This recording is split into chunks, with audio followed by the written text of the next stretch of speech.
I'm Helen. I'm James. And we are global nomads. In 2004, we made the crazy decision to sell everything in the UK and move to Florida and open a flower shop.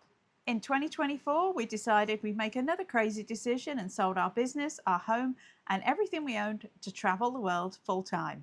So come with us each week and see where our next adventure takes us.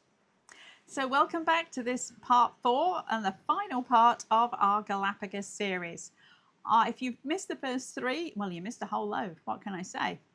On part 1, we showed you our arrival into Baltra from Quito and the practicalities involved in navigating that, and the week that we spent on Santa Cruz Island before joining the amazing Celebrity Flora.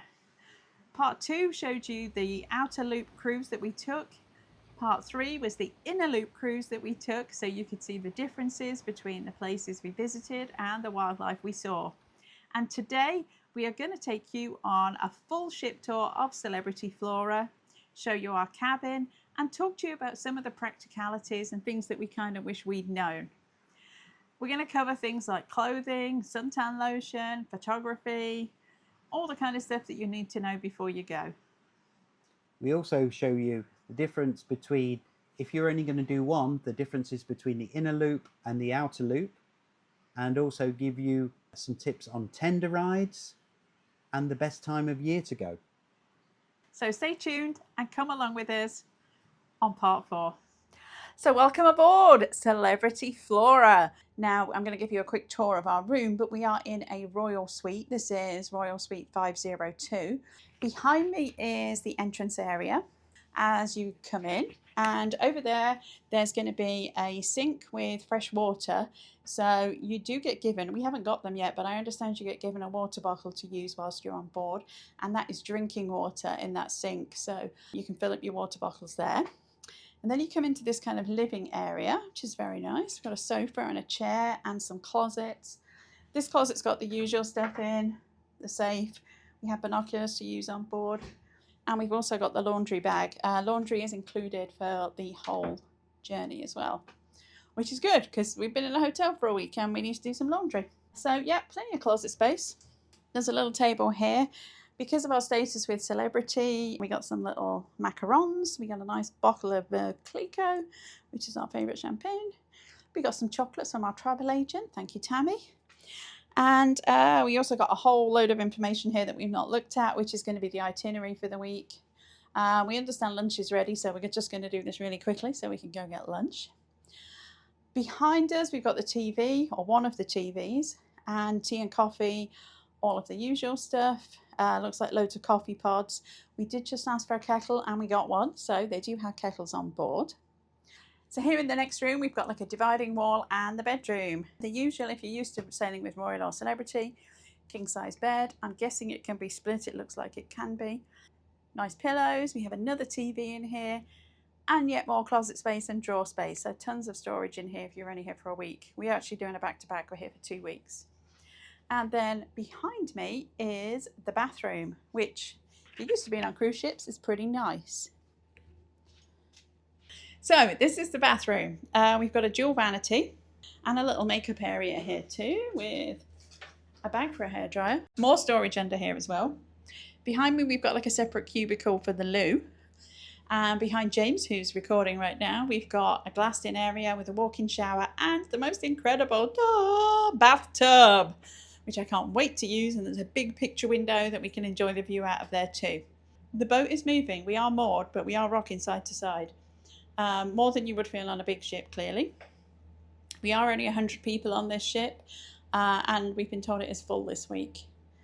But yeah, seems very nice. They give us sunscreen to use whilst we're on board, factor 50. I know this is reef safe, which is why you need to use theirs as well. And we've got some body lotion and all the other usual kind of gubbins that you get.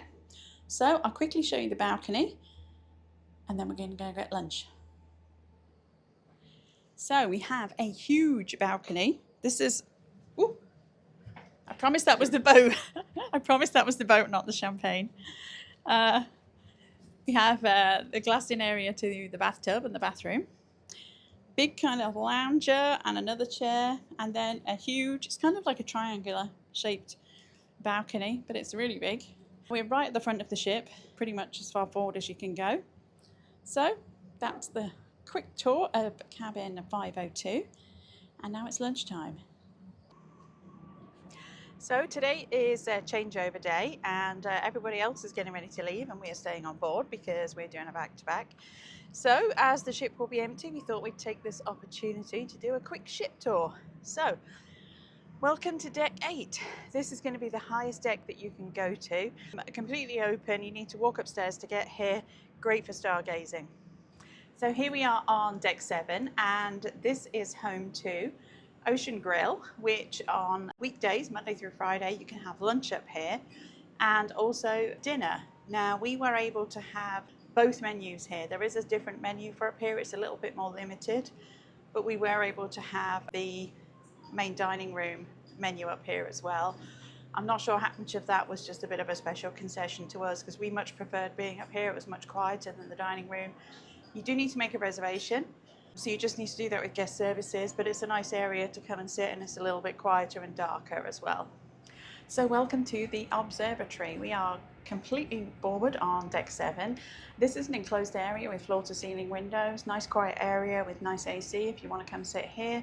Still enjoy the views, maybe grab a drink from the bar or a coffee, come and sit in here and relax. There's also a range of board games here and books to enjoy if you want to sit and enjoy that with your group. So we're currently up on deck 7, and they have 2 cabanas like this with a bed in, and there's 2 cabanas with seats in. You can pay an extra fee to sleep here if you wanted to do some glamping and sleep out here at night. I can't remember how much it was. We'll put it up on the screen if we can find out how much it is. Otherwise, during the day, if they're open, you can just come and sit here. We wanted to be out of the sun, so we thought we'd come up here and have a sit down. And all the way aft on deck 7, this is Vista Deck. We're going to find the nice beds, the cabanas that you can overnight in that we have already showed you. Or there's a couple with chairs in too, lots of other chairs and lots of other kind of cabanas to sit in. And also one of the whirlpools that's available. So welcome to deck 4, and this is where you're going to find the Seaside Restaurant, which is going to be the main restaurant, where you're going to get lunch and dinner, and also the Discovery Lounge, which is where you're going to have your briefings every evening, ready for tours for the next day. There's also going to be educational talks there, there's a bar there, it's kind of the general hangout place.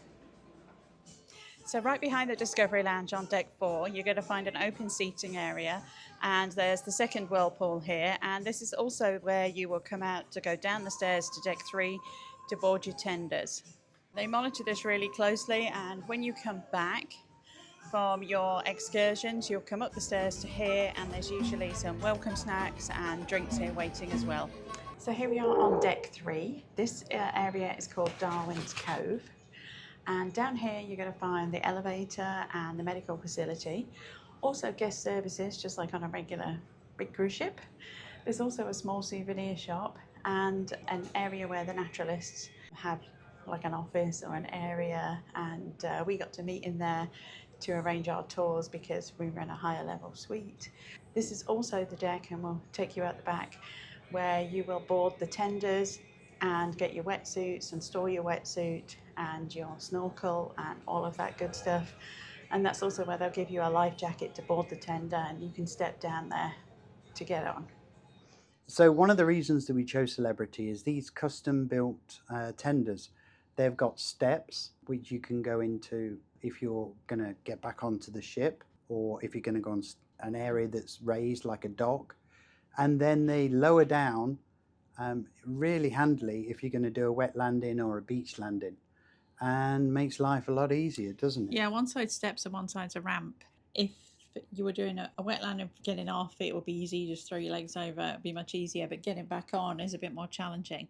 And these ramps really help, and there's handrails. So everything's really well thought out to be purpose really built for the Galapagos. That's why we went on Celebrity. Cocktail of the day, a yellow warbler. It's rum and passion fruit juice. Cheers.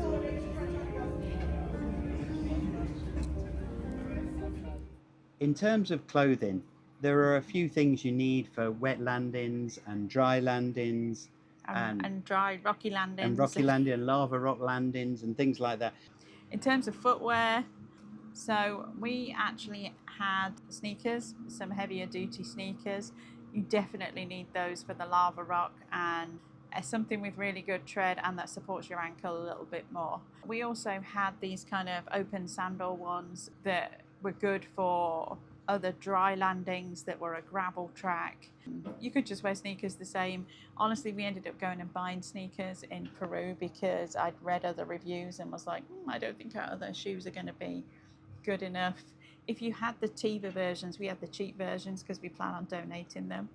If you had like the Tiva ones or the Hoka ones, I think you'd probably be okay, but you really don't want your foot exposed if you fall on the rocks here.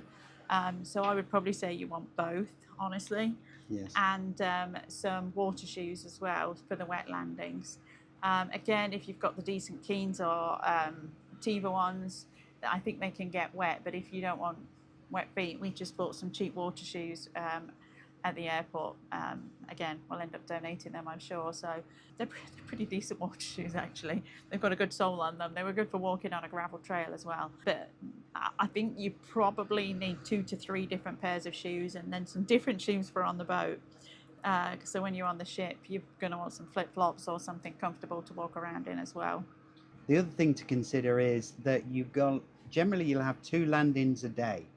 So if you get particularly wet in the morning, then you've got to put them on your balcony, if you've got a balcony, if you've not got a virtual balcony, to get them dry for the afternoon. If not, using a hairdryer. Or you got wet shoes. So having a couple of different options is also helpful. The same with swimwear. Some days you don't get wet at all. Like on Friday, I don't think we got wet at all. No. But some days you do have 2 wet landings or snorkels or you get what should be a dry landing and you still get wet. Evenings are very casual. If you've been on cruises before and you go put your best dressy sandals on and your best dressy dress and all of that good stuff, yeah, you don't need to worry about that here. best t-shirt. Yeah, you want to put a clean t-shirt on or a clean dress. I've just had like Columbia dresses that I've been wearing, like the PFG dresses so you want to get changed, but you don't need to be dressy and putting your best jewelry and makeup on either. No, it's very casual. There are degrees of casual, but no one wears a jacket. No. The majority of people, what you've got to remember is that your first tour might be 8 or 9 o'clock in the morning, and then you might have a break of 4 or 5 hours, maybe a bit longer in between sort of 10 till maybe 4. But those times do vary. And then in the afternoon, you might be going on a snorkel, a deep snorkel. You might be going on a hike. You might be going on a walk. You might be going on a wildlife tender ride. But then you might come back from that at, say, 6 o'clock. Then at 7 o'clock, you'll have your presentation on kind of a TED talk on Francisco, our TED talk guy, was really, really good. And they've all been very interesting, but there's some kind of aspect of the Galapagos he'll talk about for about 15 minutes. And it's relevant to the day you've had. So like yesterday we saw tortoises, and last night he talked about tortoise shells and how they grow and how the different shapes and all of that stuff. So it'll be some sort of brief talk that's relevant to the day you've had. And he makes it very relevant. He talks about Disney cartoons and the perception and things like that. It's all very interesting. And then from there, you go into the talk for the following day, so you can sign up for tenders. Now, if you're on a regular cabin, you will choose what activity you want to do for the day. When they explain to you the level of activity, whether it's a wet or a dry landing, whether it involves snorkeling, and you would choose from there. You would line up, sign, assign an activity. The only activity that are restricted are kayaking, because they are limited to how many kayaks they are allowed by the Ecuadorian government to actually have in the water at any particular time. So you would choose your activity and then you would go to lunch. There's not a lot of downtime. And the downtime that you do have, you just try and get some rest in your cabin. And then it's 7:30 for lunch, for evening meal till 9 o'clock, and then there might be a movie playing. So it's a pretty full-on. Oh, there's a silent disco one night a week, and there's karaoke one night a week as well. So there is some stuff going on. I think the majority of people end up early in bed though, because it's a lot. Perhaps that's just us. No, I think most people did. It's a lot. In terms of clothing, the other things that you need to consider is hiking trousers. Covering your legs is very good, especially with the lava rocks. Shorts are not a bad thing to bring, especially for the beach part, but there are some rocky outcrops. It's more if you fell, you wouldn't want bare legs, but yeah, a mixture of shorts and long sleeves, long trousers, long sleeves, clothing that's SPF. The sun here is wicked strong. It's incredibly strong. You want a good SPF hat with a wide brim. A lot of the guides here also wear the ones that have got the bit down the back on the neck. We've got SPF buffs as well to cover our necks and faces even. They also wear gloves. I made sure to put sunscreen on my backs of my hands as well, on your face. They do provide sunscreen in the cabins, and it is a reef safe. It has to be a reef safe sunscreen. Honestly, it's worked really. We've used it every day. We haven't got sunburn. Don't bring your own, because there are certain some chemicals in it that are not allowed, and they're very strict on it. So just don't bother. And they give it you anyway. It's one less thing to carry. Who needs to carry another liquid if you don't need to? And they also give you lip balm as well. Obviously, the cabins are equipped with your shampoo, shower gel, and body lotion and all that stuff as well. So if you don't want to bring all those liquids, all of that's in here as well. So here we are dressed for a tender ride. We have sensible footwear that can get wet, because even though you're on a tender ride, you might get wet. Swim shorts, SPF 50 top. Your hat. SPF 50 hat. Make sure it has a nice wide brim. Your pelican case to make sure your phone doesn't get wet, and make sure you close it up. Sunglasses. Sunglasses. And your celebrity backpack. I am ready to go on a tender. The other consideration is, on the Saturday, you are going to need a big pair of socks, because you are going to wear wellies. You are going to go traipsing through mud. So you only need one pair. Yeah, so don't make a big deal out of it. You just need one pair of socks that are a bit more heavy duty. We also bought rain jackets. Again, being in Santa Cruz for the week before, we saw how much it rained. Yeah. And we didn't have a rain jacket. You could buy those in Santa Cruz. I think we might have already mentioned this, but they were about $30 each. They're super lightweight. They're not bad jackets, actually. They're super lightweight and pack up really small. We may end up taking them to Australia with us. I don't know. I think so. Yeah. But they're not bad jackets, but you can buy them here if you have time on Santa Cruz before you get here. If not, bring one with you, because it did rain. Unless you're here in the dry season, then you don't need to worry about it. You also need some kind of attachment for if you're going to take a phone, make sure it's attached to your wrist.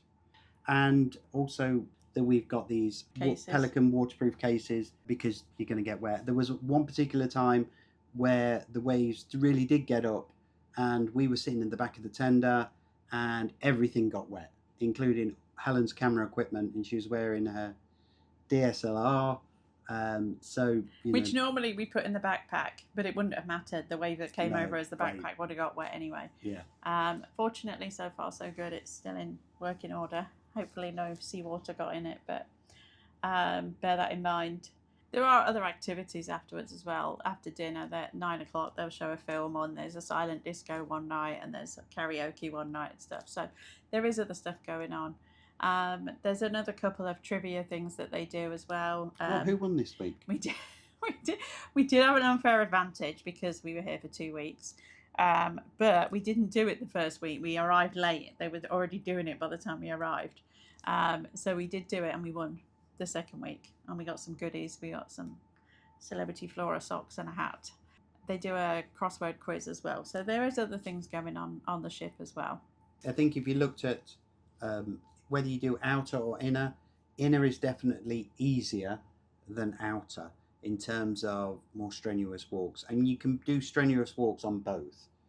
But if mobility is a bit of an issue, inner is definitely an easier option than outer. So if that's a consideration, because it shouldn't stop you from doing it. No. But it should be a consideration. I think the other difference we found on the inner and outer as well, we've had a few people say to us, oh, have you seen different things? And have you preferred one over the other? Have you seen different things? Yes. For sure, the only option to see tortoises on The inner loop this week was in the Charles Darwin Centre and on Santa Cruz. Last week we were able to stop at the island and literally see them wild. I know that the Santa Cruz ones, a lot of them are free roaming as well. But last week was much better because there was no cars. It was literally They just were in their the wild. little island and they were doing their thing. So that was one. We saw more penguins this week, which is odd because they're usually on the colder side, on the west side of the island, which is where we were last week.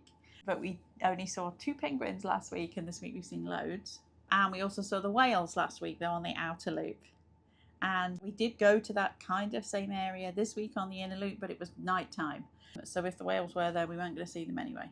So yes, you definitely see different things. I think, as you've already touched on, the inner loop is definitely an easier option mobility-wise. And I think there's more time for beach time. Like literally last week on the outer loop, there was no. There was very beach. little beach time. It was a snorkel or a strenuous walk or hike or yeah. a long walk or some form of. But this week there's been, I think, 2 or 3 times where you could just go and spend time on the beach. And there's been some really nice beaches this week, hasn't there? The ones we've gone to have been super nice.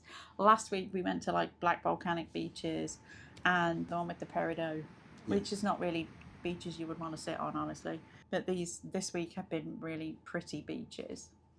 And remember, next time you sit on a beach, parrotfish eat coral because they want to get the actual thing inside the coral. They then poop out the coral and that becomes sand. So one parrotfish can create 1,000 pounds of sand Per year. That's a lot of poop. So to give you an idea, the next time you're laying on a white sandy beach, which if you go to the west coast of Florida, a lot of those are coral sand beaches. You're just laying on parrot poop. Parrotfish poop. Parrotfish poop. That's your fun fact for the day. That's your fun fact for the day. Next time you see. Next time you want one of those golden sandy beaches, can I have one where a parrotfish has done lots of poop? Another tip for the excursions, for the tender rides, if you are a photographer, and I will tell people this now, my little secret tip, now that we're off the ship, you want to get on the tender last. That means you will sit right at the front of the boat and potentially have no one in front of you, which is going to give you a much better view and able to move around and turn more to take photos. Now the drivers typically are super skilled and will turn the boat around so that people on both sides of the boat can see everything. But like yesterday when it was pretty choppy, I think he did turn it around a couple of times, but I think there was sometimes he couldn't, simply because the way the waves were coming, because it was a little bit rocky. But sit at the end, get on the tender boat last. Or try and get on the last tender, because the last tender is not always full either. Typically there's 12 people on a tender. We've been on one where I think there was only 6 or 8 of us, because we were the last one. The best one was like just 2 or 3 of us. Yeah. But generally, and if you're just going on a tender from point A to point B, and you want to be comfortable, get on first, because then you'll sit at the back on the bench rather than actually on the side of the Zodiac. Either way, they're great. I mean, you can't go wrong. You can't go wrong. You're on a Zodiac in the Galapagos. I mean, things are good. In terms of dining, we have preferred to sit upstairs on deck 7 and do dinner under the stars. I think we've already mentioned that. You do need to make a reservation. It's typically much quieter. It's strange because last week, I think there was one night there was only us and maybe 4 other people up there. And this week, it's been really busy up there. So I ordered the pasta with garlic shrimp and a peanut butter and coconut sauce. And it's very nice. But James likes it more than I do. I do like peanut butter though. And this is a short rib, which actually I think is quite tasty, so I'm probably going to have a little bit more of that. But some interesting food on here. Last night I had basically a chicken cordon bleu with banana in and a coconut sauce, and it was absolutely delicious. There's some very strange mixes, but it's really good. But all of it is sourced locally. So the beef is a little bit chewier, not bad, but it is a little chewier. I think it's fine. but they did warn us. But it is Ecuadorian beef. Everything is sourced locally. And the chicken is sourced locally as well, and the veggies are also sourced locally in Santa Cruz. All the seafood is, because that's where we are. This last week, I feel like the vibe was very much more kind of naturalist driven, and people were much more kind of outdoorsy kind of people, and like there was lots of walking, and people were really into the wildlife. This week, people are into the wildlife, but it seems a bit more of a relaxed party kind of casual vacation-y vibe.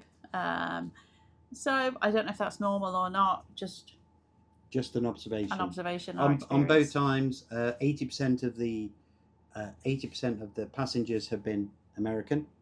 The other 20% is just a very broad mix. But we've much preferred eating upstairs to the dining room. Yeah, 100%. It's much in the quieter. morning, we always have breakfast downstairs on deck 4, main dining room, and you can have lunch also in the main dining room. And they do try and change the menus up. Ultimately, there's only 100 people on this. They can't offer that much variety. There's always vegetarian options though, and you can also have lunch on deck 7. It's a pretty limited menu. We've had a couple of snacks up there. They just do like a quesadilla and a burger. Yeah. And chips and that kind of stuff. But again, it's nice to sit up there if you like to be outdoors. And after every tender ride, there is a little refreshment station where you walk up the steps from deck 3 up to deck 4. You can get a little juice, some kind of drink, and then maybe some ice cream, maybe a slider. And then we have this gentleman, Jacob, the musician. He plays 10 instruments. He also works in the bar. Everyone has to multitask on this because there's literally like 80 or 90 crew on a 100 passenger boat. He's super talented. He never gets the appreciation he deserves. But yeah, he's always up there playing some panpipes or some kind of cover version of a song. And then in the evenings, before the briefings, every evening, which is usually 7 p.m, there's a talk and the briefing for the next day every evening. He'll be in there playing piano. A super talented guy. But yeah, we've seen him serving drinks. I saw the provisions manager checking people in when you ding your card to come back on the ship as well. We've seen, shout out to Luis, who was the maitre d' on the ship last week, who was incredible, tireless. I think we could probably say that for a lot of them. Yes. But literally, we saw him working in the bar, sweeping up, and he would go and speak to every person on the ship, I think, every night. Well, that's what it felt like. Yeah. And anything you could possibly want, he'd always be saying, what can we do for you? What can we do for you? Andreas, the hotel director as well. Gina, customer service, and the captain is also very visible. He's often out on the deck when we come back from the excursions. Normally taking photos because he's pretty amazed of everything.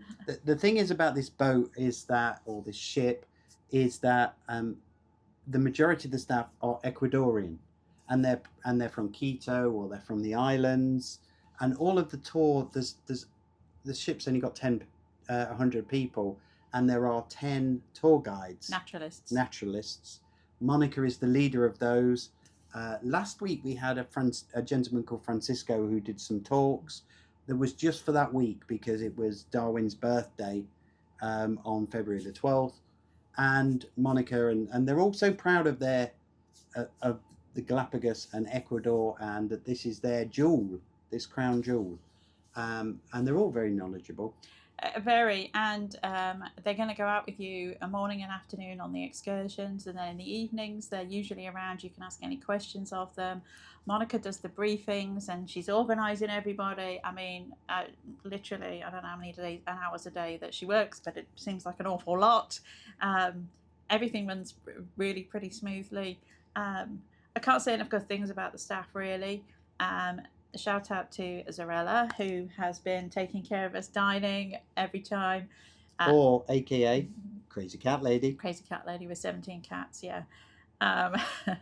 But she's incredible. She's taken such amazing care of us. But there's everybody in the bar. Isaac, Cesar, Cesar. I could name them all. Because you practically know them all. And this is the thing Yes. about a small ship. Mm. For about 40% of the staff changed from week 1 to week 2. So you don't necessarily have the connection all the way through. But because it's such a small ship, you do build these connections with these people very easily, a bit like old school cruising. Yeah. Everybody. We go back to. As soon as you walk into the Discovery Lounge in the evening, oh, Mr. and Mrs. Rayner, you want Diet Coke and gin and tonic? Yep, you know, and that's after about the first day. Yeah. You know, the same with the housekeeping staff. You know, they're always asking, do you need anything? The service is really top notch on here. Probably way better than I've had on any celebrity ship, I think. This doesn't really feel like a regular celebrity ship. No, this is a very special experience, and the price tag reflects it. But it is a bit of this. You cannot compare this to a weekend celebrity around the Caribbean. No. I mean, you know, celebrity are pretty good still, but not as good as they used to be. But this is. I think that's the same with all cruise lines. But yeah, this is really next level service, and the ship is incredible. The ship was built specifically for the Galapagos, and it shows. You know, even the tender drivers, like I said, you can't say enough good things. No, and these tender boats, actually, the 6 of them, and these Zodiacs actually took into the side of the ship. There's a garage on either side of the ship, and it was obviously designed that way, but they stack 3 on top of each other either side of the ship in these garages. And last night we watched them hoist them up and push them in. It's very clever, and the way the rear of the ship comes down to create the pier, much like you would on a private yacht, honestly. Yeah. It's like a big private yacht. Mm. You know, but the thought that went into a lot of the design to be specifically for the Galapagos. Having said that, it is a little bit rocky. We are here at the rougher water time of year. If you are very prone to motion sickness, you would want to bring some medication, C-bands, whatever it is that you use. I think it's typically the left to right motion rather than the up and down motion, particularly when we're anchored. Yeah, and they do have stabilizers. You can see them out. They do use them, and they also have a buoyancy system. I'm quite prone to motion sickness, and it hasn't bothered me in any way at all. So it's really only if you're super prone. Super I think I've only heard sensitive. one person say that they felt nauseous. But just bear that in mind. And again, I think that's the time of year that we're here as well, that the water is a little bit rougher. So we've touched on that the outer loop and the inner loop require different levels of fitness levels. What you've got to remember is we've done 20 stops, excluding the Saturday stop, because that's just at Punta Ayora, and they go there every week. And every stop, there are some of the stops have got the same animals. If you want to see everything, then the only way of seeing everything is to do both sides, inner and outer. Also, because of the times of year, I got ChatGPT to draw up this list of when the best times of the year. This is not a good time for whales or sharks. So you don't see a great deal amount of these. And whale sharks are in December. We've missed those. But we are in the season for nesting of sea turtles and a lot of the frigates and the boobies.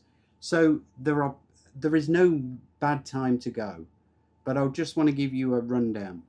If you wanted to go to the inner loop, you're going to see frigate birds, red-footed boobies, penguins, and flamingos. And sea lions. Everywhere you go, you're going to see sea lions. Everywhere you're going to go, you're going to see blue-footed boobies. Marine iguanas. But if you go on the outer loop, you're going to see tortoises in the wild. You're going to see Christmas iguanas. You're going to see marine iguanas in like hundreds. You're going to be able to do a postcard at Post Office Bay.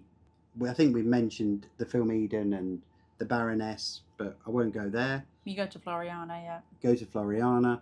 Fur seals, they're only available to see in one stop. And whales, we only saw them in one place, and again that was on the outer loop. So there's some considerations that you also need to bear in mind. The time of year, if there's some animal that you particularly want to see, but that's another consideration. On deck 5, which is where we're on 502, there are 3 types of cabin. The first one is the Royal Suite, which is what we're in. In terms of size, that's about 430 square feet.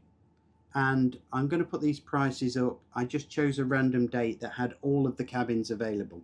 It's about $28,000. All of this is for a week. And I don't even know if it was in or outer. For 2 people. For 2 people, this is per cabin. At the back is 525, which is the penthouse suite. That is an amazing 967 square feet. Amazing. Should we have booked that? We should have booked it. It's so nice. That, to give you an idea, is about $41,000 per week for 2 adults. And then all the other cabins on deck 5 are the sky suites with veranda, and they're about 247 square feet, and they're about $20,000. All of these prices vary depending upon the time of year, inner loop, outer loop, how quickly you book it. One thing I would say to you is to book it in advance. The other things on deck 5 are the gym. Doesn't really get a lot of use. The gym. I haven't seen anyone in there. No one gets a chance to use the gym. It's just, there's too much going on. And the other one is the spa, which is next to the gym. Which is basically smaller than one cabin, one of the suites, I would have said. Because of our status, I did have an hour's free massage. Obviously, I left a tip. And it was an okay massage, not the best massage I've ever had. Not the worst, but it's a nice room and it had a comfy bed. On deck 6, there's a few things happening here. The first one is deck 6 is where the bridge is. We're right underneath is where the captain's quarters are, next to the bridge. There's no royal suite on deck 6, but there is an ultimate suite with an infinite veranda, which is opposite the captain and is right next to the bridge. To give you an idea, that's about 365 square feet, and it does have one of those infinite verandas. We've never been in one of these and seen them until we did this. Until we saw these, yeah. The rest of the cabins are sky suites with infinite verandas, which run about $21,000, which are about 237 square feet, and the premium sky suites, which are about 100 square feet bigger, which are at the back, and they're about $3,500 more, about $24,800. That's the makeup of the whole ship. It's very small, 50 cabins. As an aside, a very personal preference, and I know the virtual balcony whole thing is, infinite balcony thing is very contentious. You either love it or hate it. I personally didn't like it. I prefer a proper balcony. I can go out the door and be out there. The suite definitely feels bigger. Yes. Because you've got that balcony space inside, but it's basically a window that comes down. And it's high. It's higher than a regular balcony. I felt like you'd have to have your hands kind of up here to be able to see out of the window. So I personally didn't like it. I guess it depends really if you use the balcony. If you don't use the balcony and appreciate the extra indoor space, you would probably like it. The bathroom layout's slightly different. I thought the bathroom was a bit narrow as well. Not my favourite, but it might be yours. And I guess that's a good thing that you've got all those options on the ship. So in terms of the top suites, the 2 royal suites on deck 5, which is we're in one of them, and then there is a penthouse suite on deck 5, and there is also a penthouse deck on deck 6 as well. Practically the same layout, very slightly different balconies, but they're right at the back. Which one would you have gone for? I would have gone for the penthouse, although it's a lot of extra money. That's a big chunk of change extra, which is why we didn't do it. I felt like we could justify the bit extra money for the royal suite over the regular suite because we were here for 2 weeks and it does give you a space.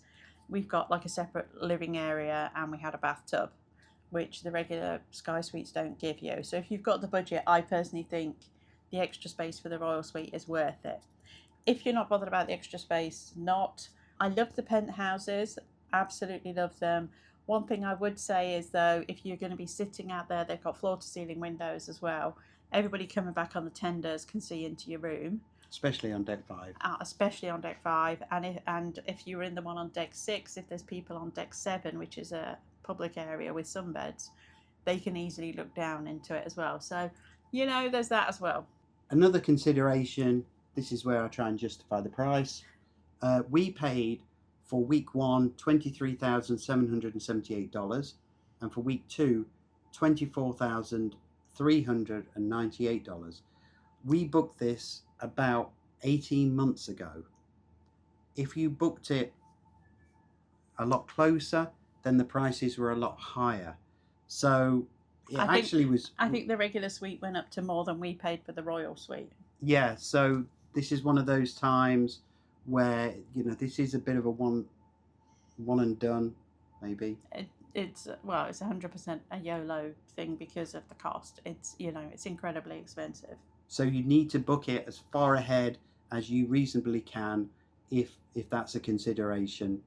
Your choice of cabin is really going to be down to you, but the prices do go up as you get closer to the time. We tried to get an upgrade. This ship has been sold out for both weeks. There are no upgrades available. Very, very unlikely for this ship to be less than capacity. And that they told us that it rarely runs at less than 100%.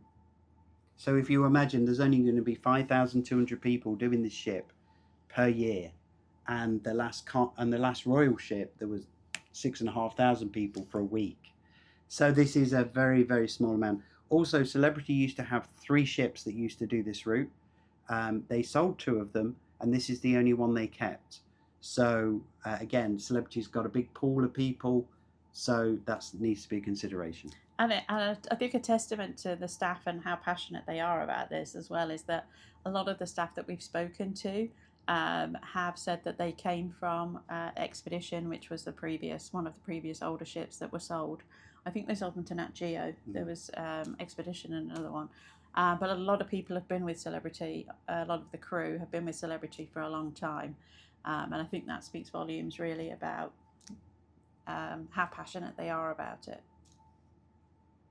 If you don't feel like going to the restaurant, though, there is a room service menu. It's pretty limited. I think it runs from 11 p.m. till 9 p.m.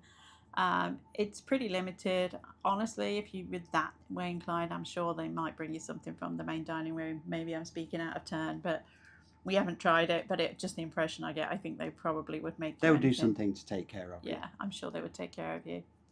And you also everybody gets laundry included twice during the week. Anytime between Monday and Thursday, whatever days you want to do it. We did it on Monday and Thursday, both weeks. You get stuff back the next day. And you can do, I think it's 20 items per person, which honestly is tons. We've done more than 20 items and no one cares. Yeah. You know, anyway, it's there as an option. I will say, this last time I had a flesh colour bra and flesh coloured underwear, which are now grey. I have brought it to their attention. There's nothing they can do about it now, but I'm not very happy about it. There's a top and a beige colour pair of trousers as well that were beige, and they're all now grey. I guess they got thrown in with the dark coloured stuff. I don't know if it's happened to anyone else, but there you go. It happened to us. But that's kind of a occupational hazard for us, because it is, yeah. It's not the first time. We can never do our own laundry. Yeah, and it's not the first time we've taken stuff to laundry and they've ruined stuff. So there you go. It is what it is. So, in summary, was it worth it? What's your view? Yeah, I mean, 100%. It's definitely a bucket list item. It's definitely not a cheap thing to do. It's been incredible. It's been everything I hoped it would be in terms of the wildlife viewing. Honestly, the ship and the service have been way better than I thought they would be. I've really enjoyed the ship itself. For me, 100%. fantastic. It's spectacular. No, run out of superlatives for it. I kind of bullied Helen into doing the 2 weeks because I thought that this would be a one and done, and this would give us the opportunity to perhaps have some downtime by having the 2 weeks, because 1 week is really rushed. Spoiler alert, it didn't give us any downtime. We got today. We had today. Yeah. We had today and last Sunday, but that's about it. The honest answer is this is very full on. It shouldn't put you off. I don't want to put anyone off because everybody should do this if they had the opportunity. It is very full on, and it is very busy. And if you have the opportunity and the resources and the time, do both weeks.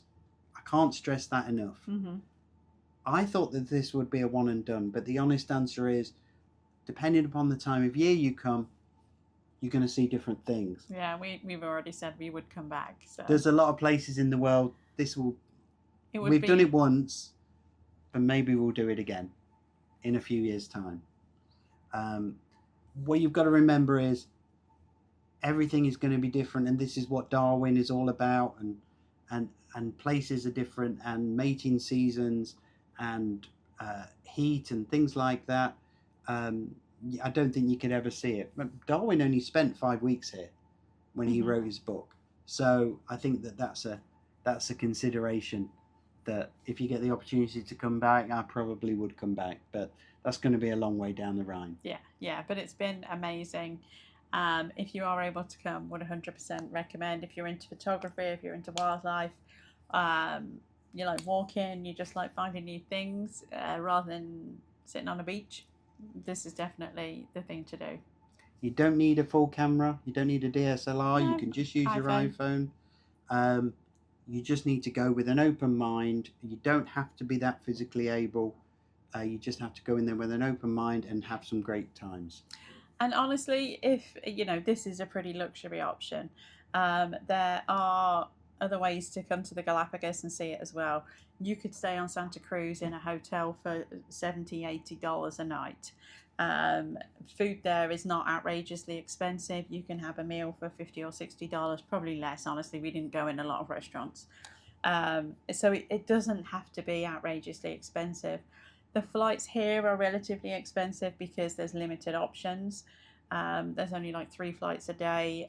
You can fly to either Baltra for Santa Cruz, or San Cristobal, where we were yesterday, also has an airport. So you can absolutely do it for less money than we spent.